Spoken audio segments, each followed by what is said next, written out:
Els productors executius i directors de producció són feines cabdals perquè es desenvolupin pel·lícules i curtmetratges. Tot i això, els seus càrrecs són desconeguts per la població general i també han sigut motius de debat durant la xerrada per qui s'ha d'encarregar de cada tasca.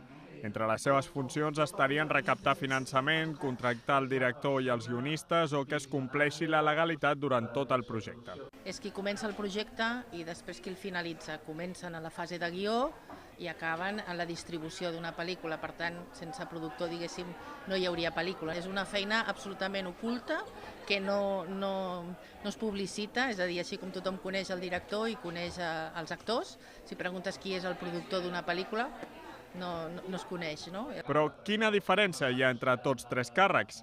Quin és el seu paper dins d'una producció cinematogràfica? Directora de producció és qui s'encarrega una mica de dur el pressupost i les despeses del projecte, i la productora executiva és qui està amb el projecte des del començament fins al final, en desenvolupament, buscant el finançament i després controlant una mica tot. Jo crec que un productor identifica o crea històries que vol explicar per entretenir o per un àmbit més cultural o per responsabilitat social inclús, per portar-les a audiència i que aquestes històries arribin. La gran majoria del públic que ha assistit a la taula rodona han estat alumnes que s'estan especialitzant per ser futurs productors.